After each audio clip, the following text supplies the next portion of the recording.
Hello everyone, I hope you all are doing fine. And guys, today we are going to discuss one of the most important topics in Unit 2 Teaching Aptitude, which is learning and teaching approaches and theories. Well, in this particular session, you might get one question based on that, and no wonder if they ask two questions also. So pay attention, it's quite important session that you have to understand. Anyway, all right, let's chat about some teaching and learning theories you need to know for your exam, right? So honestly, there are like a ton of these theories out there, but let's stick to the ones you are most likely to bump into your test, right? And think of them as the greatest hits of educational theories. Right. So as you can see over your screen, we have the list of the theories which are important in your exam perspective. So I have listed down here and we're going to discuss thoroughly about every single theories, right? So first off, we have got like Dale's cone of experience. It's a cool visual way to understand different types of learning experiences. Then we have like Bloom's taxonomy, which is like a ladder of thinking skills from remembering stuff all the way up to creating new ideas, right? Next, we have Howard Gardner's theory of multiple intelligence. He said we are smart in different ways. Like some of us are word smart, some of us are like music, and so on. We'll discuss more about it in our next slide. Anyway, next, we have Piaget's theory of cognitive development. It's all about how kids think and learn as they grow up, right? And he broke it down into stages, and these stages we also gonna cover, right? And then there is John B. Watson, who you might have heard about, that scientific theory of behaviorism, right? And he was all about observing behavior and saying, that's kind of learning that student or learner has to learn. Anyway, then we have very important BF Skinner's operant conditioning, and in this exam they ask question based on that. So in that way, it this particular topic becomes even more important for you guys, right? And it's like a training pet. Do something good and get a treat, right? And we'll talk about this reinforcement and all the punishment stuff, right? Then we have Pavlov classical conditioning, which is also very important, and it's all about his dogs. And the kind of, you just rang the bell and then feed the dog, and soon what happened, just ringing the bell made them drool, right? It's all about learning through association, right? Then we'll talk about John Dewey's progressive education. They ask question based on that. That's what I have mentioned here. So he thought school should be more about real life stuff, less about boring lectures, right? Then we also talk about Vygotsky's zone of proximal development, ZPD, very important. And it's all about like sweet spot of learning, not too easy, not too hard, but just right with a little help. So these are the big theories that you should keep an eye for your exam, right? And they are not just educational jargon, they really help in understanding how we learn and teach, right? So as you can see over your screen, we're going to talk about Bloom's taxonomy. Very important, and every time they ask question based on that. And sometime in different shift they ask other theories, but this is that you have to stick around. You have to get all the, nitty gritty about this particular topic. Anyway, so Bloom's taxonomy is a pretty cool concept, and that was actually introduced by Benjamin Bloom and his educator friends, right? And back in 1950s. Think of it as a toolbox that helps teachers frame their teaching goals and decide how to challenge their students effectively. It's like having a roadmap for learning, making sure educators can cover all the bases, from simple recall of facts to making complex judgments, right? So here's the scoop on Bloom's taxonomy. Let me tell you, it breaks down learning objective into three main categories. First is cognitive, that is all about thinking. So whenever this word comes, cognitive, think about it, the brain, right? Think about the learning. So in that keyword, you will understand when they ask question based on that. Then we have like affective, which is like focused on feelings. And then we have psychomotor, which deals with physical skills. And in 1956, Bloom and his team published this whole framework in a book, basically setting the stage for future educators to plan their lessons more thoughtfully, right? And as you know, this named after the main man, Bloom himself. And this taxonomy isn't just a fancy set of educational terms, it's a practical guide for teachers to shape the way they ask questions, right, and present information in class. It's like a recipe for creating engaging and effective learning experience. Bloom and his collaborators devised a framework that encompassed six major categories. As you can see over your screen, we have knowledge, comprehension, application, analysis, synthesis, evaluation. We're gonna talk about it one by one. So, first we have knowledge level. And what do you understand by this particular thing? So let's dive into the first level of this taxonomy, right? And picture a teacher in a classroom, right, trying to figure out if the kids have got the basic facts down. It's all about checking if students can remember and recognize the stuff they have been taught. For example, a teacher might ask, hey, what countries were throwing punches in the war of 1812? Or can you list three kinds of rice that people commonly eat? So, what is it? It's not just about knowing stuff, but understanding the what and where and how of things, right? And this level is super important because it lays the groundwork for all the learning that follows. It's like making sure you know the ingredients before you start, your cooking meal, right? And by ensuring students have this base level of knowledge, teachers can then build on this, moving to more complex tasks like applying this knowledge in real life situations or analyzing information to solve problems, right? So in everyday life we use the knowledge level all the time, right?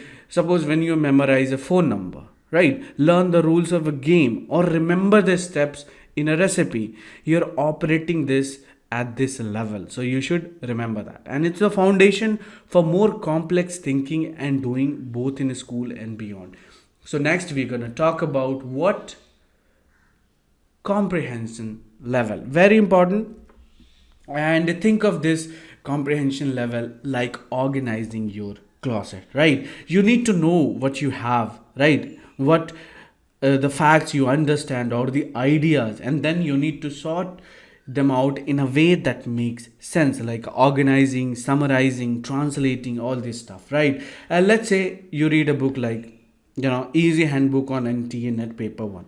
So after reading it, your task is to pull out the critical facts, almost like picking out the essential items from a packed closet, right? And you might be asking to summarize the key qualities of a good teacher mentioned in the book. It's like telling your friend the gist of a movie without going into every detail. You hit the highlights, which is the main points, right? So that is your comprehension level. Let's talk about next level, which is application level, right? And this is like knowing how to cook and using that skill to whip up a meal, whatever ingredient you have at hand.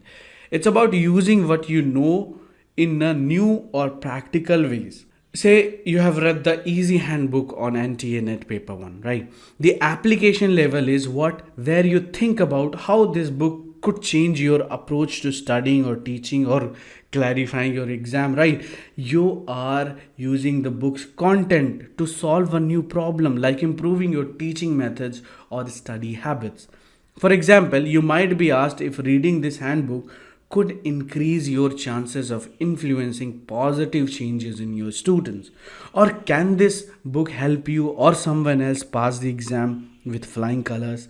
It's like using a recipe book not just to follow a recipe but to create your own dish, right? Next we have analysis level. Well, this is like being a detective and who looks at all the clues and tries to figure out how they are connected to solve a mystery, right? When you are analyzing something, you break it down into smaller parts, right? See how these parts relate to each other and try to understand the bigger picture. Let's say you have a couple of books on educational methods.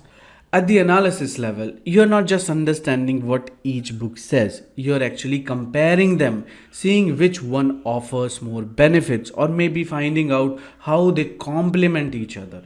Another example could be looking at the unemployment issue in India. You're not just stating the facts, you're digging deeper. Why is it happening? How is this population contributing to it, right? And what underlying factors are at play? It's like watching a crime show and trying to figure out the motive behind the crime, not just who did it, right? So that is your analysis level. And at the end, we have two more like synthesis and evaluation. We're gonna move to synthesis level. Well, think of this, synthesis level as being like a master chef in a kitchen. But instead of food, you're working with ideas and concepts. You're not just following a recipe or set of instructions, you're creating something new and unique. It's like taking an old recipe, like say, for example, for a rice pudding that's not so healthy, right? And swapping out ingredient to make it healthier. So you're experimenting it, right? Mixing and matching different elements to create something better. You're also understanding why these changes are healthier. For instance, using almond milk instead of regular milk or adding honey instead of sugar changes the nutrition profile. It's like creating a new dish while understanding the science behind why it's better for you. Right? I hope you get the idea. Next, we have the last one is evaluation level, and this is where you turn into a kind of judge or critic. It's like examining different types of rice and deciding which is best for making pudding, right? Is it basmati or jasmine or short grain rice, right? Or you're not just looking at what you're preferring, right? You're assessing based on criteria like texture, like flavor or health benefits. In a broader context, it's like cooking at a significant event, say the trial of war criminals in the Ukraine war, and evaluating the ethics behind these decisions, right? And it's about forming opinions and making judgments based on set standard or criteria, not just the personal preferences, right? So, guys, that was all about all different levels, right? And next we have the revised taxonomy, and which is also important because it came on 2001, and there was one question based on that also in your exam. So in that perspective, you have to understand a little bit about the revised taxonomy. What did they add extra, right? So in 2001 there was a big update to the way we think about these educational level called the revised taxonomy, right? It's kind of like a game update that adds new features, right, and makes everything more user friendly. So this update introduced two main dimensions, and can you guess what? Right, the knowledge dimension and what you do with what you know, right? The cognitive dimension. So in the knowledge dimension there are four levels like factual, conceptual, procedural and metacognitive. So all these four you have to remember, right, if they ask. But anyway, you just stick with the main five levels that we talked about, right? And the cognitive process dimension is more about actions, right? Remembering just like it sounds, or recalling facts, understanding like grasping the meaning of information, applying using what you know in new situation, analyzing breaking information into parts to explore understanding and relations, right? And then evaluating like making judgment based on criteria and standard, and creating, which is like putting element together to form a new coherent whole or make an original product, right? So originally Bloom's taxonomy was like a tool that helped teachers sort out their lesson plans and questions at different levels of complexity.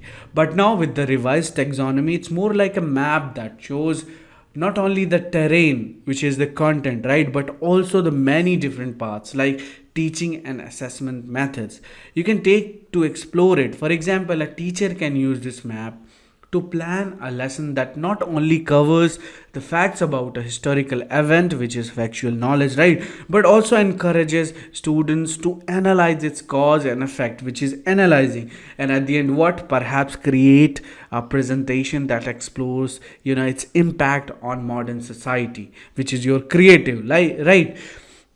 And so, in a nutshell, these updates make teaching and learning a kind of more dynamic and interactive process, much like how a GPS system guides you through different routes depending on your current location and destination, right?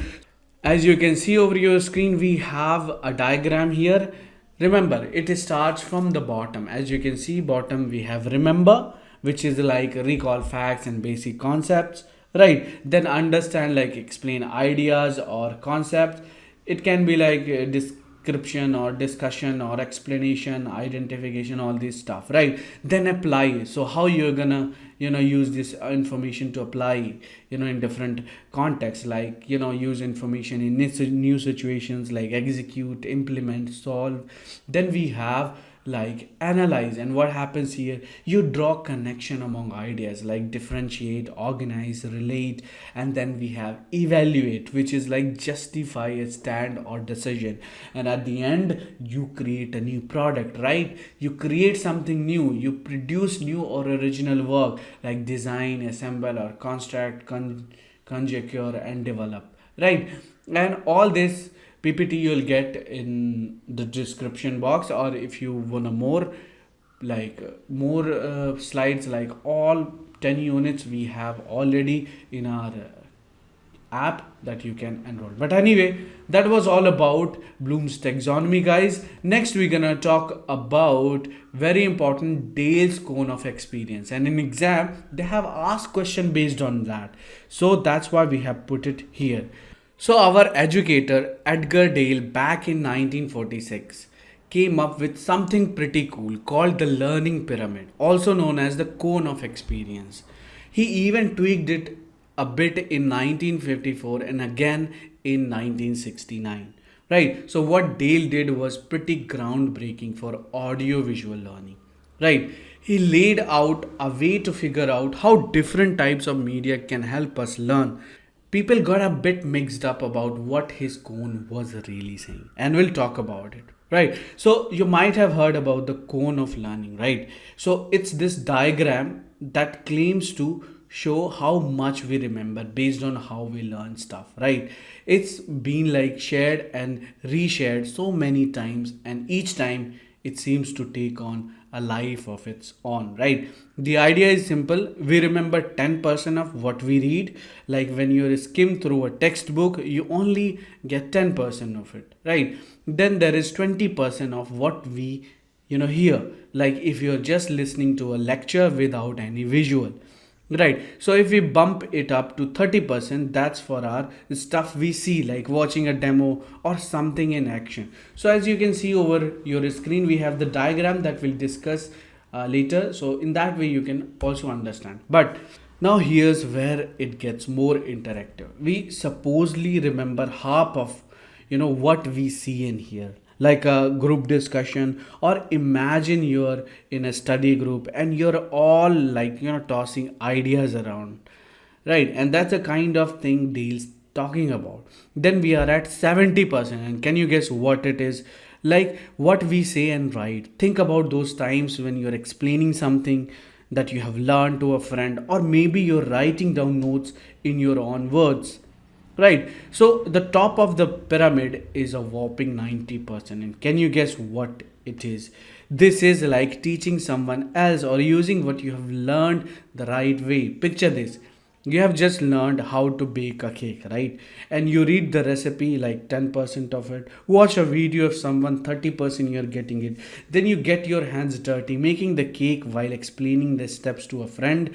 That is 90%, right? So according to the cone, you're way more likely to remember how to bake that cake because you have actively involved in the process, right? But here's the catch. Dale's cone has been a bit misunderstood over the years. And can you guess what? It wasn't meant to be a strict rule about learning percentage, right? It's more like guide to show how that the more we interact with and engage in what we are learning, the more likely we are to remember it, right? It's about getting hands on and making learning a part of our lives rather than just passively reading or listening.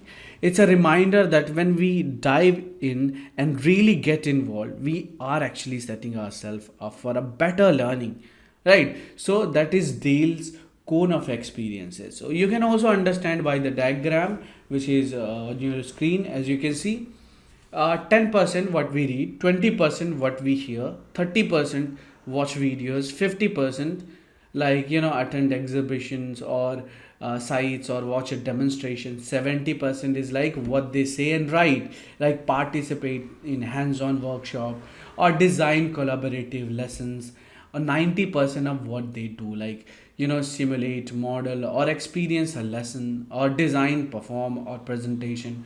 So these are very important that you should remember, right? So you can just remember the order: 10, 20, 30, 50, 70, and 90, right? So that way you can also understand. So that was all about cone experience. Now we're gonna talk about Howard Gardner's theory of multiple intelligence, and they ask question also based on that, right? So our Gardner, came up with this cool idea back in 1983, right?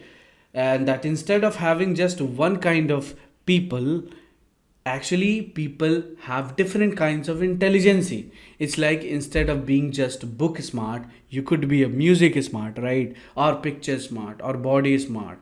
It could be people smart, self smart, or nature smart, all these stuff, right? And of course number smart, right? First off, if you're a word whiz, if you love reading, writing, or can spin tales or remember facts and dates easily, then you should remember you are linguistic intellectual, right? And think of J.K. Rowling or Shakespeare. They're like the linguistic intelligence superstar, right? Then there is music intelligence, right? If you have an ear for tunes or can remember melodies, understand rhythms, or play instrument, that's your jam, right? Imagine being like a Mozart or Beyonce where music just makes sense. So that is what you are musical intelligent, right? And then we have logical mathematical intelligence, and is for the people who are best in number crunchers or logical thinkers. It's all about patterns, abstract ideas, and problem solving, right? Think of Einstein or top notch coder who can make sense of complex algorithm or code or programs, right? So then we have like visual spatial intelligence, and what is it? It is about seeing the world in pictures, right? And spatial dimensions. Architects, photographers, or chess masters often have this. They can visualize and manipulate spaces and images in their minds like a mental 3D modeling software. Next, we have bodily kinesthetic intelligence. It is for those who are really in tune with their bodies. Think of these athletes, dancers, surgeons, or craftspeople who can use their hands skillfully fall into these kind of categories. They are like ninjas when it comes to physical activities, right? Next, we have interpersonal intelligence, is people smart guys, and it's about understanding and relating to others.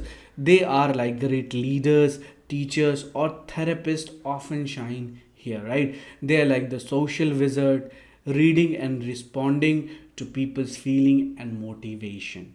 Then we have intrapersonal intelligence, and can you guess what it is? It is all about understanding yourself. It's like being your own psychologist. People with high intrapersonal intelligence are really good at introspection, figuring out their own feelings and motivation. And at the end, they have added also extra one, which is naturalistic intelligence, which is added by Gardner later on, and this is for the nature lovers.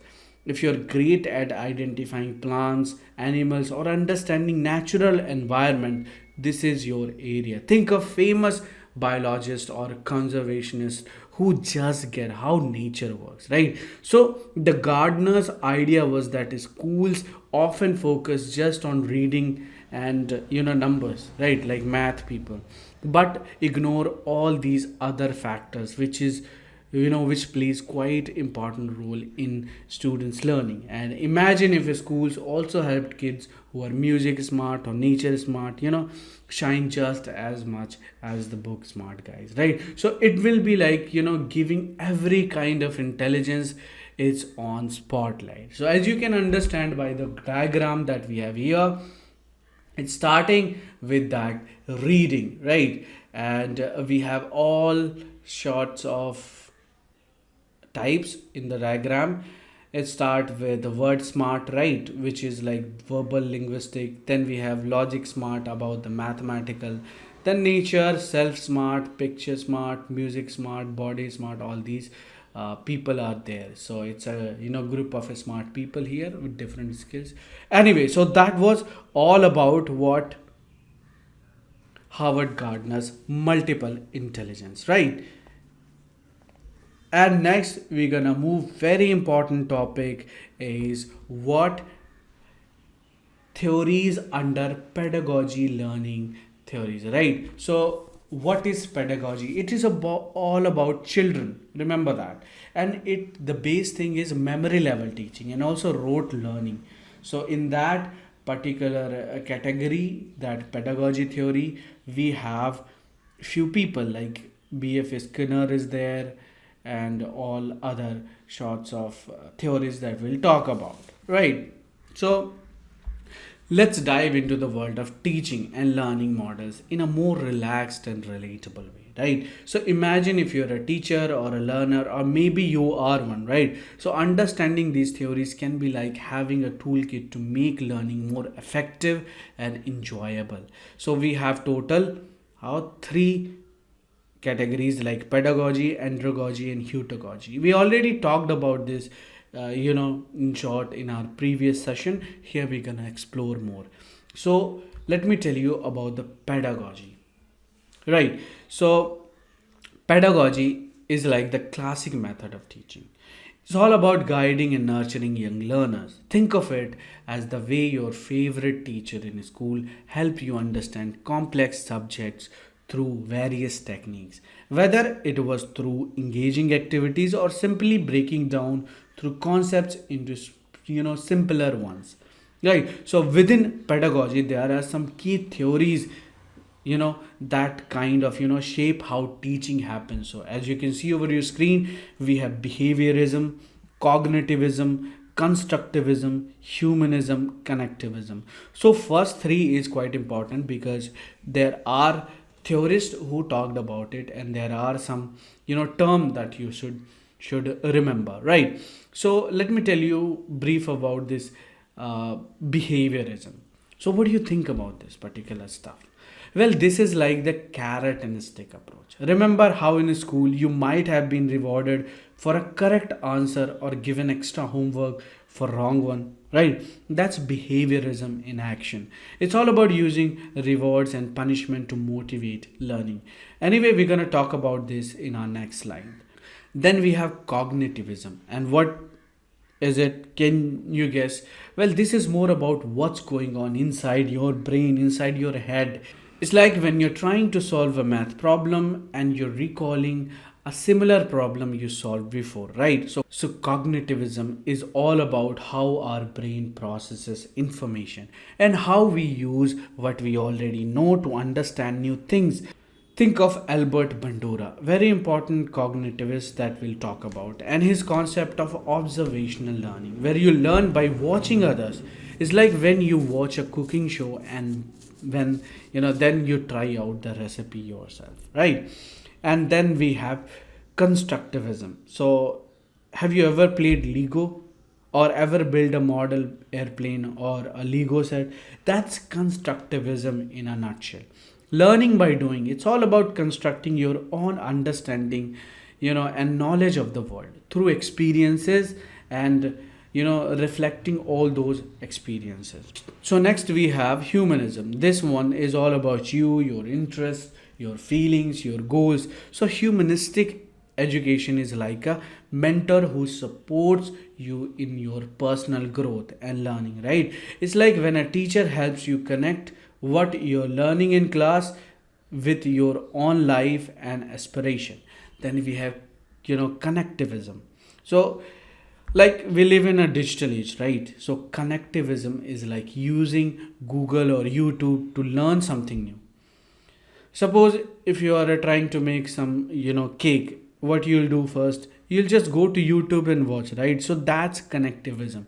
It's all about learning through our connections with others, with technology. It's the idea that knowledge exists outside ourselves and can be found in our network, both social and digital. Right. We also have two more theories, that is andragogy and heutagogy. We already talked about it and we'll talk about this in our later session. So we'll continue with behaviorism, and it is also known as developmental stage theory. Very important, most of the time you get question based on that theory of cognitive development. So let's start. So cognitivism is all about how our brains are like supercomputers, right? And processing it and information, storing it, all these are important part of our cognitivism, right? It's like when you're learning something new, your brain isn't just memorizing facts. It's actually rearranging and building its own way of understanding things. Think of it like updating software on your computer to make it run better, right?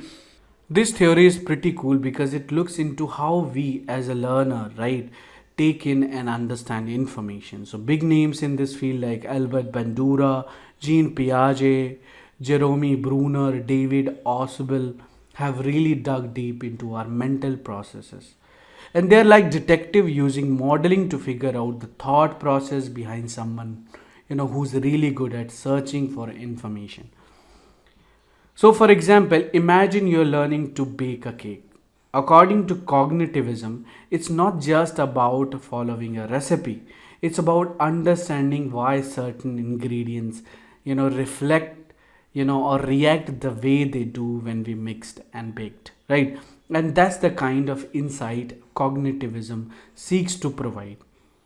Another key part of cognitivism is metacognitive learning strategy. This fancy term basically means being aware of your own learning processes. It's like being a coach to your own mind. You'd be predicting what's going to happen, planning your steps, managing your time, and even figuring out what to do if something doesn't go, as planned, right? For instance, if you're researching for a project and hit a dead end, these strategies would help you to figure out a new approach instead of just giving up, right? So cognitivism also encourages active learning, which is all about engaging with the material in a hands-on way. It's like learning to ride a bike. You can't do it just by reading it, right? You have to get on the bike and try. This approach often involves problem solving, which can be super motivating and fun. Right, and imagine learning about gravity not just by reading about Newton's apple, but by experimenting with how different objects fall, right? And then there is the idea of building lessons around conceptual framework.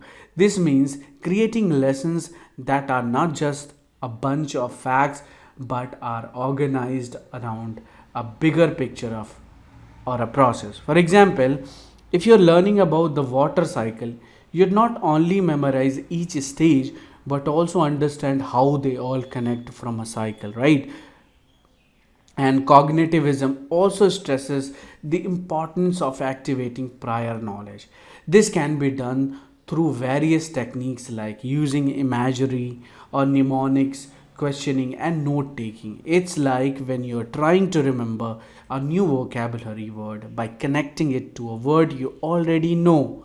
right? And lastly, organizing material into chunks and using concept maps helps in making complex information more digestible. It's like when you're break down a big project into smaller tasks to make it less overwhelming, and reflecting on what you have learned, and recording your thoughts and action is like keeping a diary of your learning journey, which helps you understand and remember things better. So, in a nutshell, cognitivism is all about understanding how we think, learn, and problem solve, right? And it's like having a toolkit that helps you learn better and smarter. Next, we're going to talk about very important theory in cognitive development, which is Piaget's theory of cognitive development, right?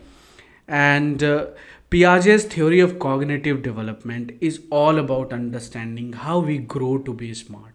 It was thought up by this Swiss guy Jean Piaget way back in the early 1900s. Basically, it's like a map of how our brains develop, from the time we are babies and until we are adults.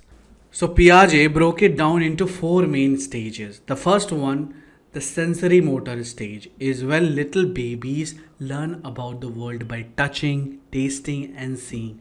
Basically, using all their senses. It's like how a baby learns that if they shake a rattle, it makes noise, right? So next up is pre-operational stage. This is when kids start using their imagination big time. They start understanding symbols like how a toy car represent a real car, right? But they are still pretty kind of egocentric at this stage, thinking the world revolves around them, right? Then comes up the concrete operational stage. Now the kids start thinking more logically about concrete events. They understand that just because a ball of clay is squeezed, it's still the same amount of clay, right? It's like they're little detective figuring out puzzles in the real world. The last stage is the formal operational stage, and this is when things get really advanced, and teenagers start thinking abstractly and about hypothetically. They can debate, think about future possibilities, and get deep into problem solving. So Piaget thought that these kids build their own knowledge from their experiences. They are like little explorer, learning a new stuff without much help from grown ups or older kids. And the cool thing is, kids are naturally curious, right? And they don't need gold star or candy as a reward to learn. They just want to figure things out for themselves, right? So we're going to talk about all these stages one by one. We'll begin with sensory motor stage. So this is a fascinating period in early childhood development, right? That Piaget, a well-known psychologist, studied extensively. This stage spans from the time a baby is born until they are like about 2 years old. So if you have a baby around birth to 18 to 24 months, you can just observe them and you can just think of uh, sensory motor stage of Piaget, and you'll understand better, right? So during this time, little ones are really busy figuring out the world, and they do this in some pretty adorable ways, right? First up, when babies are just born, up to about 6 weeks old, they are in what Piaget called the simple reflexes phases, right? So birth to 6 weeks, remember that. This is when their actions are mostly instinctual, like the super cute sucking reflexes when they suck on anything that touches their lips. It's like their little way of exploring. Then from around 6 weeks to 4 months, babies enter which state first habits and primary circular reaction. And imagine a baby discovering they can suck their thumb. They just found out they can comfort themselves, and boy, do they loving doing it over and over again. How many times you try to avoid, but they would do that, right? Next, we have secondary circular reaction phase. And what happens? From 4 to 8 months old, this is when babies become little scientists without even knowing it. They might, shake a rattle and realize it makes a sound, right? And they'll do it again and again and thrilled by their discovery. Right. From 8 to 12 months, then there is coordination of secondary circulation reaction stage. And things here, things get, you know, even more interesting. Babies, they start to figure out, they can make things happen. It's like, hey, if I drop this toy, mom will pick it up, right? And it's their early understanding of cause and effect. Then we have tertiary circular reaction, novelty and curiosity phase. And from 12 to 18 months is when, where real fun begins. Picture a 1 year old experimenting with everything. They might toss different things just to see how they fall, or try to fit object into places they don't belong. It's all about exploring and being curious. Finally, from 18 to 2 years, in the internalization of a schemes phase. And what is that? Toddler, starts to form mental images of the world. They begin to understand things even when they are not right in front of them. This is also the time when classic game of peekaboo gets a bit boring for them. They now understand that just because they can't see something, like your face when you cover it, it doesn't mean it's gone forever, right? This is a big leap in understanding of the world. And throughout the sensory motor stage, it's incredible to watch a child, go from a reflex driven infant to a curious exploring toddler who begins to understand the world in a more complex way. Each little discovery is a big step in their journey of learning and growth, right? And then next we have pre-operational stage. Remember the age 2 through the age 7, right? 2 to 7 years. And the pre-operational stage is a concept developed by Piaget. Right, and it's a fascinating phase of childhood development that typically unfolds between the ages of 2 and 7. Right, so imagine a toddler around 2 years old, just starting to chatter away. This marks the beginning of the pre operational stage. It's a time when their language skills are blooming and they are beginning to understand the world in more complex ways, but they are still pretty much tied to their immediate perception and experiences, right? So a key characteristics of this stage is what we call magical thinking. It's like when a kid believes that there are, stuffed toy can feel emotions, or that the moon follows them wherever they go. It's pretty adorable, right? So this magical thinking is a part of why kids at this age have such rich imaginative play. They might turn a cardboard box into a spaceship or a spoon into an airplane. Right, so the pre operational stage is split into two parts. Remember, the symbolic function and intuitive thought substages. So, between age 2 and 4, kids are in their symbolic stage, right? And symbolic function substage. This is when they start using symbols to understand and interpret the world. For example, a child might draw their family, and you notice that the people are as big as the house.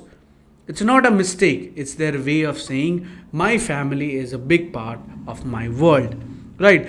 Then from around 4 to 7 year old, they enter the intuitive thought substage, and this is when their curiosity kicks into high gear, right? If you spend time with a child this is age, it's all about why and how come these kind of question comes, and it's their way of trying to understand the world.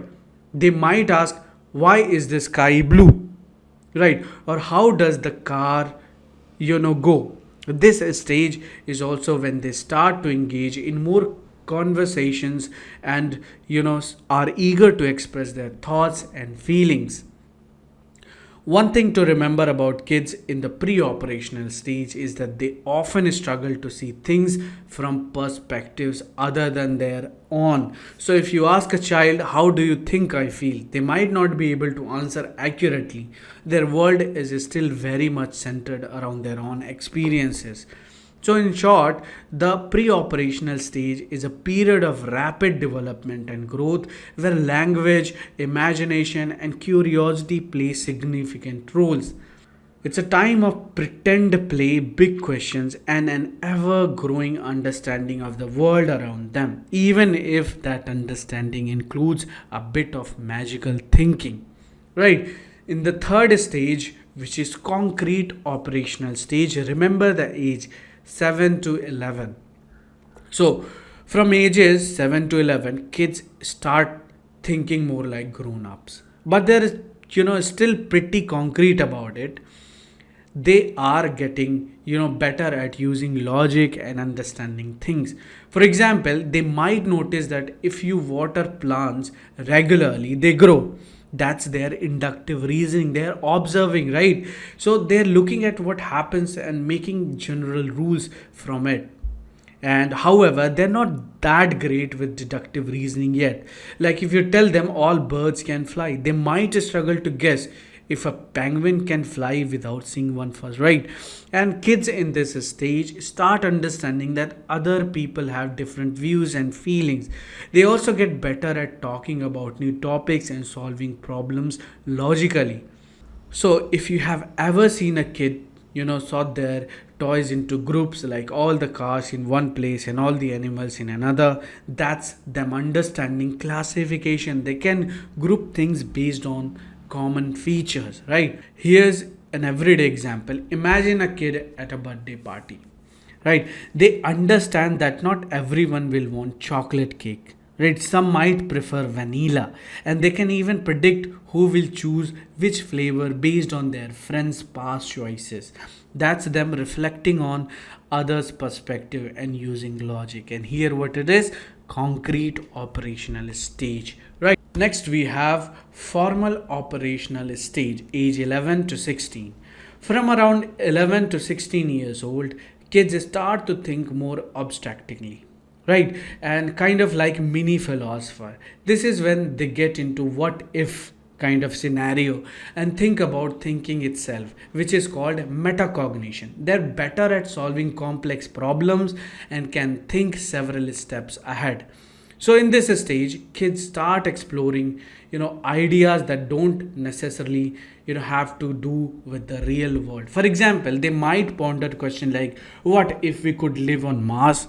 Or what if animals could talk?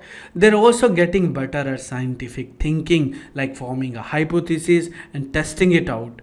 Right. So a teenager in this stage might think about consequences of their action more deeply. For instance, they might consider not just the immediate fun of skipping school, but also the long-term impact on their grades and future.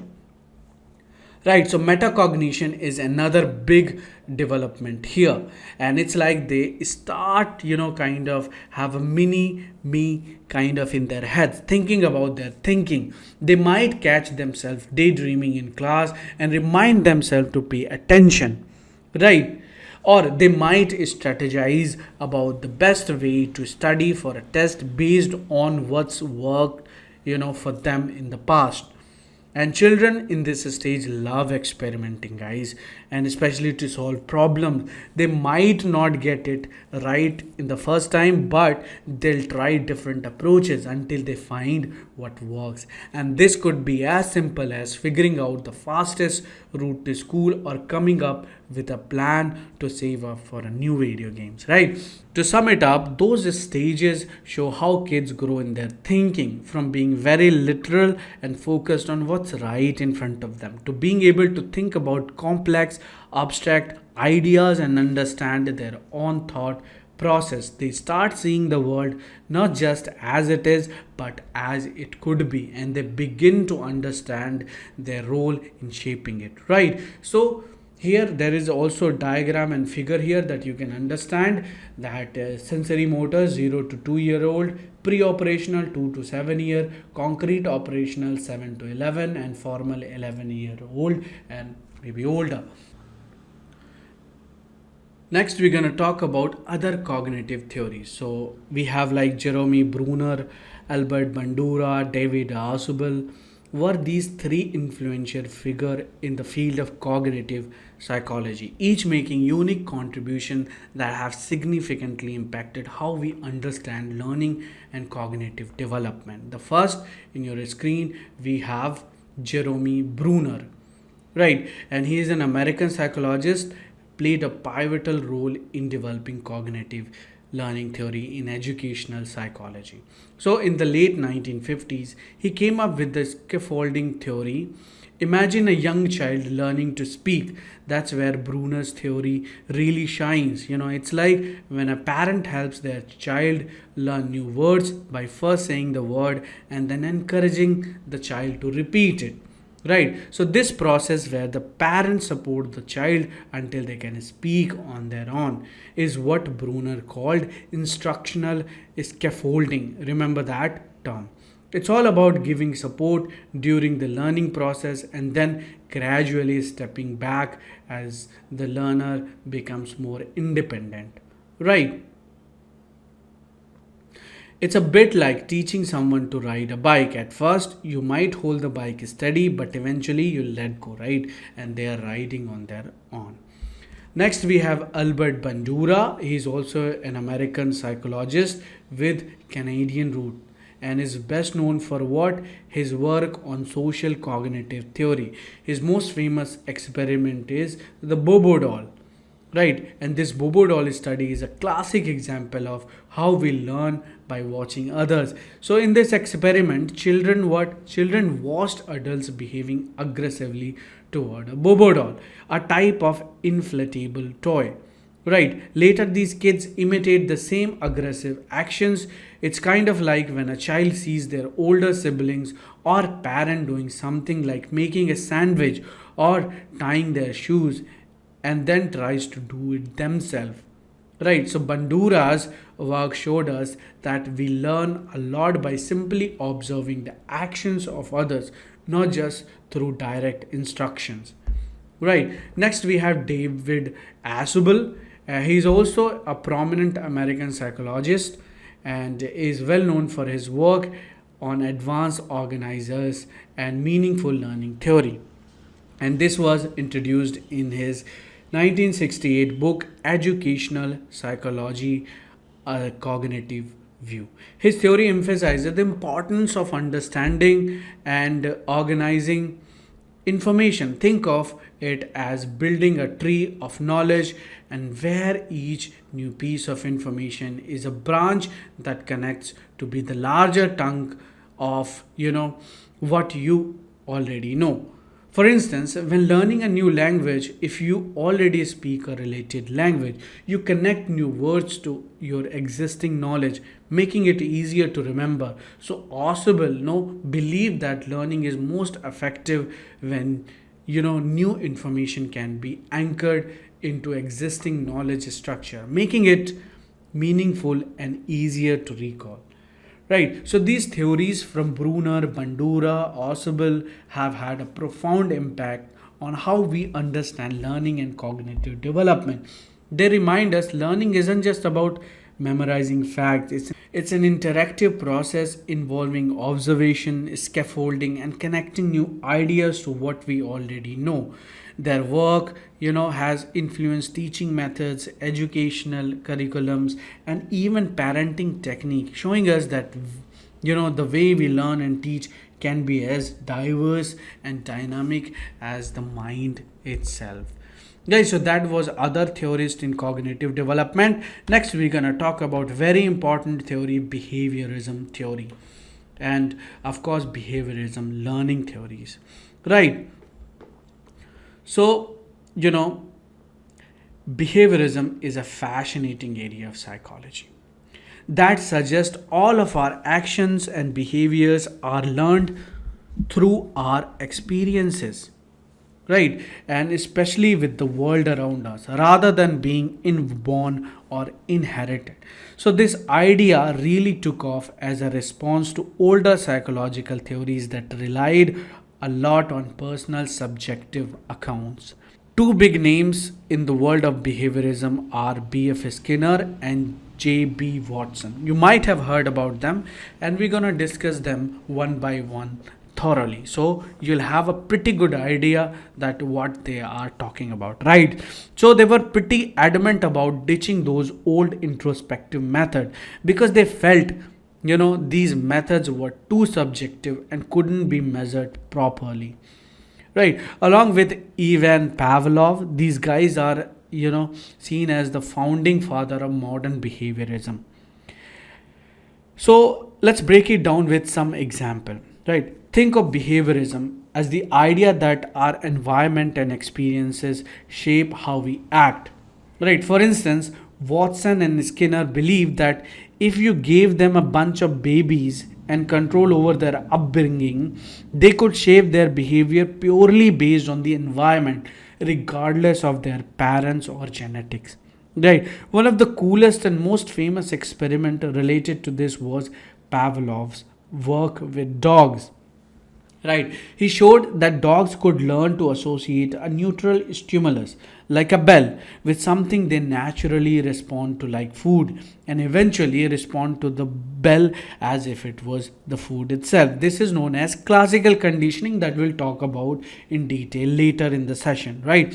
So B.F. Skinner came up with another major theory called operant conditioning. And in the previous exam, they asked question based on that. So he believed that the outcomes or consequences of our action play a huge role in shaping future behavior. So if a behavior leads to something good, which is a reward, we are more likely to do it again, right? But if it leads to something not so great, it will be called a punishment. We are less likely to repeat it. Right, so let's take a real life example. Imagine you're learning to cook. Each time you follow a recipe correctly and end up with delicious meal, you feel great and are encouraged to cook more, right? So this positive outcome reinforce your cooking behavior. So on the flip side, if you burn your food and you might be hesitant to try again, this is your behavior being shaped by the consequences of your action. So in education, behaviorism is applied by breaking tasks into smaller parts, using hands-on activities and proving immediate feedback. For example, teachers might praise students for correct answer, gradually guiding them toward desired learning outcome. So this could involve practicing specific skills like using quotation marks correctly until they become second nature to the students, right? So that was all about behaviorism, guys. Now we'll just move to important theories under behaviorism. And first we have John B. Watson, the scientific theory of behaviorism. Very important that you should know, right? So as we know, John B. Watson was a big name in psychology, right? And he was born in 1878 in the United States. He's famous for making behaviorism a major deal in the psychological world. Basically, behaviorism is all about studying what people do and how they act rather than digging into their thoughts or feelings, right? So Watson thought that psychology should be all about things we can see and measure, like actions and responses, not just what's going on in someone's head. And Watson was a curious guy. He didn't just stick to the theory, he got his hands dirty with some real world stuff. Like, for example, he looked into how animals behave, how we should raise kids, and even how advertisements, influence us. He's known for, some pretty controversial experiments too, like the Little Albert experiment, where he studied fear responses in young boy, and another one is Kerplunk experiment. And in 1924, Watson wrote a book titled Behaviorism. This wasn't just any book, it was a deep dive into his ideas about language, words, and memories. He basically broke down how we learn to talk and remember things, all from behaviorist point of view. So let's take a real life example to understand Watson's approach better, right? So imagine you're training a dog. According to behaviorism, you'd focus on training the dog to perform specific actions like sitting or fetching through rewards and reinforcement, right? You wouldn't be trying to understand the dog's inner thoughts or feelings. You just look at how it reacts to different stimuli. Right. Then Watson ideas were pretty revolutionary at that time. He shifted the focus of psychology from inner experiences, right, which are hard to measure, to observable behavior, which are easier to study scientifically. And this approach has influenced many areas from education to advertising, shaping how we understand and influence human behavior. So, guys, what we are going to talk about B.F. Skinner's operant conditioning now, which is very important. As I told you before, that one question will definitely come from this particular theory that you have to remember, right? So, operant conditioning, right? So, as we know, let's talk about a little bit B.F. Skinner. So, Skinner is a well known American psychologist and behaviorist, and he made significant contribution to psychology, especially through his work on behavior analysis and the philosophical of radical behaviorism. And he's famous for developing the concept of operant conditioning, a type of learning that happens through rewards and punishment. That's what we are gonna focus, right? So, first we have like operant conditioning. So sometime also it's called instrumental conditioning, and it's all about learning through consequences. It means that our actions are shaped by the rewards or punishment we get. For instance, if you do something and it brings you a reward, you're likely to do it again. On the other hand, if you get punished for particular action, you'll probably avoid in the future, right? So let's break it down with some examples also so you'll understand better. Let's talk about positive reinforcement. So imagine you're in school and every time you complete your homework, your teacher gives you a small treat like a chocolate bar. That chocolate is a reward that makes you want to do your homework regularly and daily only because you're getting chocolates, right? And it's positive because it's adding something, a treat to encourage a behavior like doing homework, right? Next, we're going to talk about negative reinforcement. So, this might sound a bit tricky, but it's all about removing something unpleasant to strengthen the behavior. Think about your alarm clock, right? Buzzing early in the morning. The annoying sound stops you when you get up to turn it off, right? You're more likely to get up at the same time every day to stop that annoying sound, right? So here the removal of the unpleasant noise, which is alarm, which encourages you to get up early, right? So that is your negative reinforcement. You can understand with another example like homework completion avoid fine. Suppose if you're not doing homework, teacher is asking you what a fine like 100 rupees you have to give, so you would most likely to avoid that fine and then you complete your homework, right? So that is your negative reinforcement. Next we have positive punishment, and can you guess what it is? This one is about adding something unpleasant to reduce a behavior. For example, if a kid gets a timeout every time they throw a tantrum, they're likely to throw fever tantrum. So the addition of an unpleasant experience, timeout, is used to decrease an unwanted behavior. You can understand with another example like spanking reduces unwanted behavior, right? Next, we're going to talk about negative punishment, and it is also known as a penalty, right? It's about taking away something good to reduce undesirable behavior. Suppose if a teenager stays out too late and their parents take away their phone for a day, so the teenager might think twice about breaking curfew again, right? So here's the removal of something enjoyable, which is your phone, and is used to discourage the behavior that is staying out late, right? Next, we're going to talk about a very important term, extinction. This is when a behavior stops because it's no longer reinforced, right? For example, if a child cries to get attention, you stop responding to crying with that attention, right? And eventually what happens, the child may stop using crying as a method to get what they want. So the behavior crying gets what, extinct, right? So when it is no longer brings the desired result or attention. Skinner's ideas about operant conditioning show us how our behavior are often a response to our environment, and how understanding these principles can help in shaping behaviors effectively, whether it's training pets or teaching kids or even modifying our own habits. So these principles can be pretty handy in everyday life, right? So guys, that was all about operant conditioning. We'll quickly move to another important theorist, Ivan Pavlov's, and his classical conditioning. So in previous exam, they asked question on Pavlov's dog, right? They asked about what term, and the answer was like classical conditioning, right? So as you know, Ivan Pavlov. So by the name you can understand he's a Russian, right? So he's a Russian physiologist who became famous for his discovery of classical conditioning, which is a fundamental concept in behavioral psychology.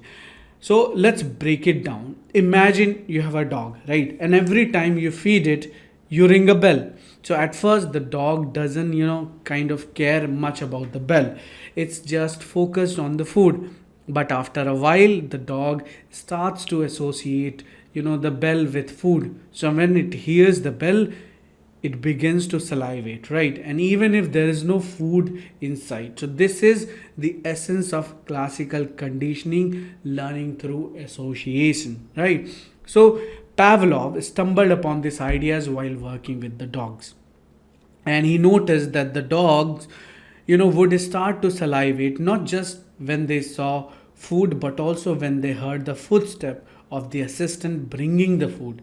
So in the world of behavioral psychology, the food is what they call an unconditional stimulus, something that naturally and automatically, triggers a response. So in this case, salivation, which is the unconditioned response. So the bell, initially a neutral stimulus, becomes a conditioned stimulus after being paired with the food several times. So the dog's response to the bell, salivation, turns into a conditioned response, right? So here's a real life example to put this in the context. Is imagine you always use a specific ringtone for your alarm clock. You hear this sound every morning and it signals that it's time to get up and start your day, right? Eventually, just hearing that ringtone, even in the middle of the day, might make you feel alert or even a bit stressed, as if it's time to get up, right? So the ringtone started as a neutral stimulus like the bell for Pavlov's, dogs.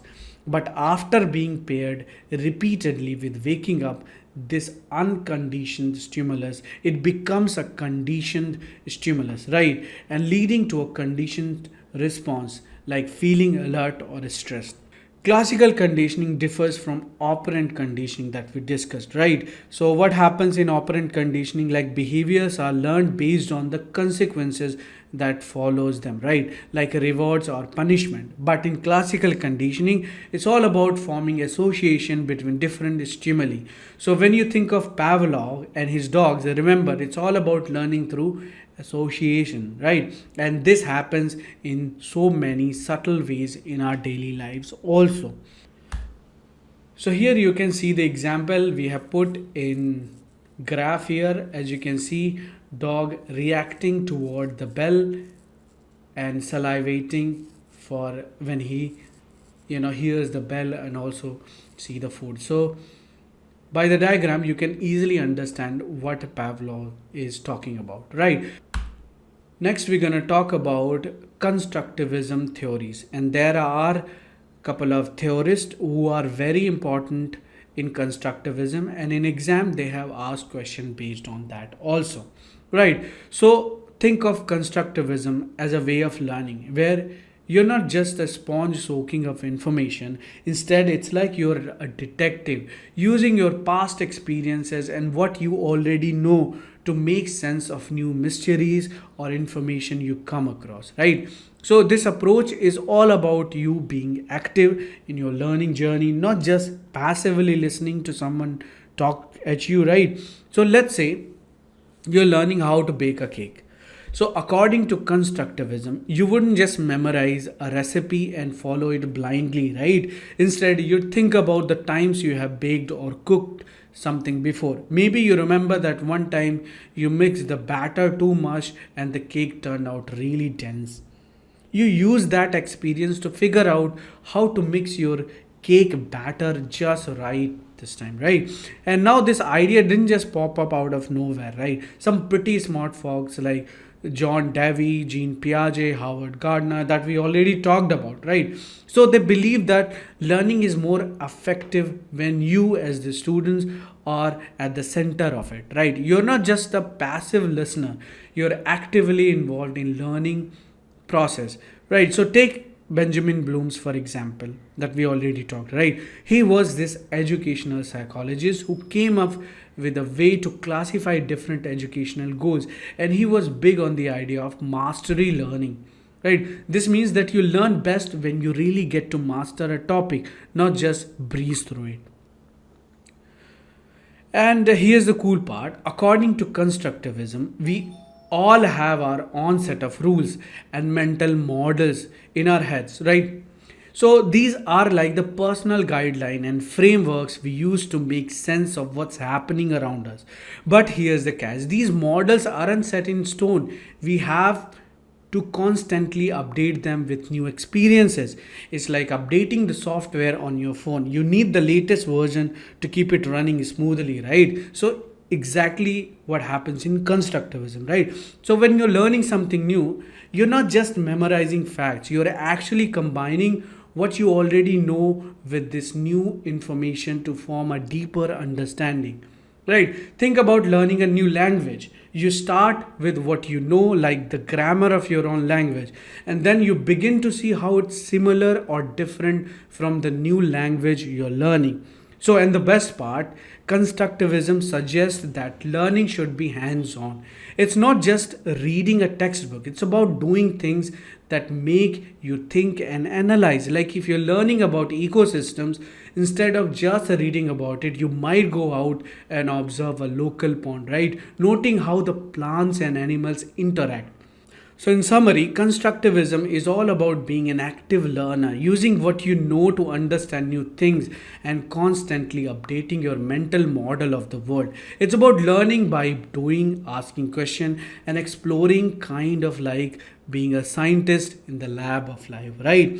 So, one of the important theorists in this particular theory, constructivism, we have John Dewey's progressive education, and you won't be surprised that they have asked question based on that too. That's why we have put this theorist and his theory in this session, right? So John Dewey, right, was a big deal in American education around the late 1800s and to the early 1900s. He was one of the key players in what's known as the progressive education movement, right? This wasn't just kind of small change. It was a major shift that really reshaped how schools in US work. Before this, education was pretty much in its early stage, right? But thanks to this movement, it became a standard part of American life. So what was Dewey's big idea and the role in this? Well, he believed that education wasn't just about stuffing your head with facts, right? He thought that to really learn something, you needed to get your hands dirty and learn by doing stuff. Imagine learning to bake a cake by actually baking one instead of just reading a recipe. That's the kind of hands-on approach Dewey was talking about, right? So he saw school as more than just buildings where you learn academic stuff. To him, a school was a community, a mini society where kids could grow both socially and psychologically. He wasn't a fan of the old school way where you just sit and listen to someone talk at you for hours. Instead, he believed schools, should be like a second home, a place where learning is as natural as playing and exploring. Right? Think of it like this. In Devi's ideal school, you wouldn't just read about plants in a textbook. You'd actually plant, seeds, watch them grow, figure out what helps them to thrive, and learn from the whole experiences. In this way, you're not just memorizing facts, you're understanding how things work in real life, right? So Devi was also a big influence on what we know, right, called cooperative learning. And this is where you learn stuff in groups, working together and helping each other out. It's like when you're working on a group project and you all bring different ideas and skills to the table. Devi believed that this kind of learning helps you not just academically but also teaches you important social skills that you need outside of the school, right? So he wanted the student to be active in their learning instead of just sitting back and listening. He encouraged them to get involved, ask questions, and engage in discussions, right? It's like being a part of a team where everyone's opinion and ideas matter. And this approach makes learning more engaging and fun, and it sticks with you longer because you are actively involved in it, right? In short, John Dewey was a pioneer who changed the game in education. He transformed schools from places where you just learn from books to vibrant communities where learning is an active, engaging, and social experiment, right? And his ideas are still making an impact today, influencing how teachers teach and how students learn in classroom all over the world. Next, we're going to talk about Lev Vygotsky's zone of proximal development, known as ZPD. Very important, and I think in 2020 they asked a question based on that. In fact, all this shift they have asked questions. So in that perspective, this particular session, this particular topic becomes more important, right? So, as we know, Lev Vygotsky. So, by the name, you can understand he's a Russian, right? So, he was a Russian psychologist, came up with a pretty cool idea about how kids learn and develop, right? He called it the zone of proximal development, right? Think of it like this: there are things a kid can do all by themselves, and then there are things they just can't do yet, right? No matter how hard they try. So, that ZPD is that sweet spot in between, stuff they can do but only with a bit of help, right? Let me break it down with an example. Imagine a young child trying to tie their shoes. At first it's super tricky, right? They can't do it alone. That's where that zone of proximal development kicks in, with a parent or a big sibling showing them how to loop and pull the laces, right? They slowly start to get the hang of it. After a while, voila, right? They are trying their shoes on their own, right? And this is Vygotsky ideas in action. And the child couldn't tie their shoes before, but what? That was out of their reach, right? But with a little bit of help, they learned how to do it. So Vygotsky believed that education should be all about finding these zones for each kid, right? It's about giving them challenges that are just right, not too easy that they get bored, but not so hard that they feel defeated, right? For instance, a teacher might help a student with a math problem by guiding them through the steps. So the student couldn't solve it alone at first, but with that guidance they are able to understand and eventually solve similar problems by themselves. In a nutshell, Vygotsky zone of proximal development is about helping kids and learners strengthen their abilities and learn new things with a bit of guidance. It's like having training wheels on a bike. At first they help you to stay balanced, right? But once you get the hang of riding, you can take them off and ride on your own. So the goal is always to help learners move forward and become more independent, right? So that is your zone of proximal development. You can see with the graph we have here, learners can do unaided is in dark blue, and it is the same way following, and there is learner cannot do in like lighter purple. So with that you can also understand, right? Next we're going to talk about humanistic. So humanistic teaching is all about understanding that learning isn't just about memorizing facts and figures. It's also about our feelings and experiences, right? Think of it like this: when you're in a class that focuses on both what you know and how you feel, you're likely to be more engaged and find the learning more meaningful. Right? It's not just about feeding your brain with knowledge, but also about nurturing your heart and mind together. For instance, in a humanistic classroom, a lesson on poetry might not just dissect the poem's structure, but also explore how the poem makes a student feel, right? And tapping into their personal experiences. So, the idea is to see students as whole people with emotions, interests, and intellect, right? Not just as learner who need to stuff information into their heads. Now let's talk about connectivism, right? Which is super relevant in our digital world. It's all about learning in the age of internet and technology. We're not limited to just books and traditional classroom anymore, right? So the internet, with all its search engines, wikis, and social medias, right, has opened up a whole new world of learning opportunities. Think about how you might Google a question and end up on a forum or a YouTube video that explains it, right? That's connectivism in action, guys. Learning happens not just inside our heads but across various online networks. It's like if you don't know something, you can bet someone else out there does, right? And the internet can help you to connect with them. So, connectivism is a bit like putting together a jigsaw puzzle.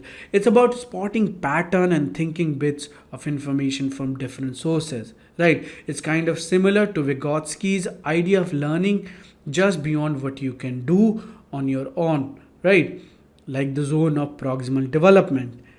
Then there is another one, Angerstrom's activity theory, and where learning is a part of wider social and cultural context. In simple terms, connectivism is about learning from the chaos and complexity of our connected world. It's like if you're trying to cook a new dish, you might watch some YouTube tutorial, right? Or read a blog post or join a Facebook cooking group and combine all these sources to master the recipe. It's learning for the digital age where technology isn't just a cool tool but also a vital part how we discover and understand new things, right? So guys, that was all about connectivism. Next we're gonna talk about andragogical theory, which is important for the adult learner, but here our main focus was pedagogical theory because most of the time they ask question based on that. Next we're going to talk about andragogical theory. Well, there are not a lot of theories under andragogy or heutagogy. We'll just go through it, basically what they are, and that would be enough, right? So let me tell you about andragogical theory. So, as you know, andragogy is for the adults. It's based on the idea that adults learn differently than kids. Adults bring a lot of experience with them and they want to learn things that are immediately relevant to their work or personal life. It's more about self directed learning, right? Think about a time when you had to learn something new for work. You probably, approached it differently than how you learned in school. Next, we have heutagogy model, and by the name you can understand it takes kind of a step further. It's all about self-determined learning. Imagine you are learning to play the guitar. You pick what song you want to learn, right? You find resources, you practice on your own schedule. It's all about driven by you, right? Your interest and your pace. So in real life, these theories come alive in various ways. For example, a teacher using cognitivism might use concept, maps to help students organize their thoughts. Or in a humanistic approach, a teacher might encourage a student to write a journal about how the lessons relate to their personal experiences. So in the end, whether it's pedagogy, andragogy or heutagogy, the goal is the same: making learning effective, meaningful and fun. Each theory offers unique tools and approaches, and a great teacher knows how to blend them to fit the needs of their students. It's like being a chef in a kitchen full of ingredients, mixing and matching to create the perfect learning recipe, right? So guys, that's all for today, And in our next session, we're going to talk about direct and indirect teaching and the characteristics of teaching. And of course, we're going to also dive into basic requirement of teaching and learner types. Very important that you might get one question based on that. So in that perspective, that session will be very useful that you should attend. So that's all for today. Thank you so much, and I'll see you in our next session. Bye bye and have a good day.